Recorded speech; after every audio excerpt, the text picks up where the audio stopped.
and Dickens did a lot more than simply write novels.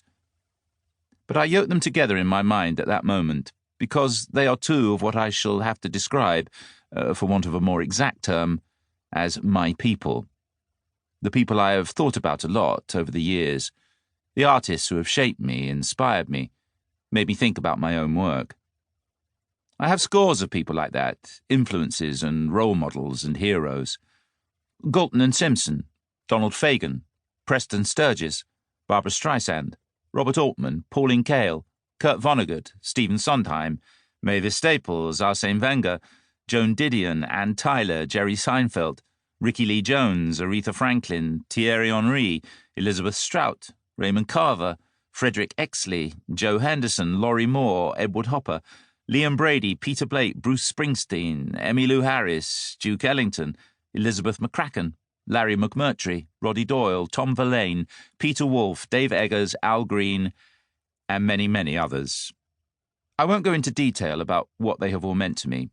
Sometimes it was their taste, sometimes their thinking, or their soul, or attention to detail, or audacity, or comic timing, or arrogance, or commitment, or bravery, or the way they have lived their lives.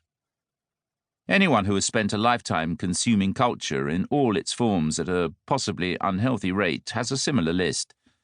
And if you have spent your adult life creating something during the working day, that list is likely to be even longer, because you need the input.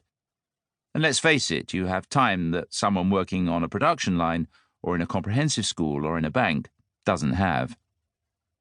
Prince and Dickens are two among many, but they are perhaps deserving of slightly larger type than some of the others. If anyone else did produce such a staggeringly enormous body of work, then it isn't someone I know much about. Maybe you're reading this and shouting, Wagner, Picasso. If you are, you'll have to write your own book. I didn't read Dickens until I was at university, and I'm grateful for that fluke of the mid-1970s school syllabus. If I had been forced to study him at school, then his greatness would have eluded me, as it has eluded lots of people I've met who are resistant to him, almost always because he was forced down adolescent throats.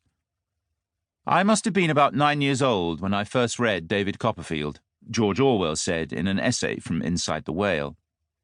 The mental atmosphere of the opening chapters was so immediately intelligible to me that I vaguely imagined they had been written by a child. Well, those days are gone, George. They were gone when I was at school, and there won't be many 9-year-olds reading David Copperfield in the foreseeable future either. And if you are the parent of a child who is doing precisely that right now, please stop them. It will kill any future enjoyment they might get from those extraordinary novels. And also, you're a terrible parent. When Orwell was 9, David Copperfield had been around for about 60 years. Orwell's temporal relationship with the novel was the same as ours with To Kill a Mockingbird, published in 1960. Another book that tells us a great deal about childhood, or one childhood, anyway. The language of the mid-20th century, however, is much more intelligible to us, and certainly to younger people, than the language of the Victorian novel, with its extended metaphors and the piles of subclauses. Harper Lee's novel is still read in schools because her child's eye first person is extremely user-friendly, and its length is unintimidating.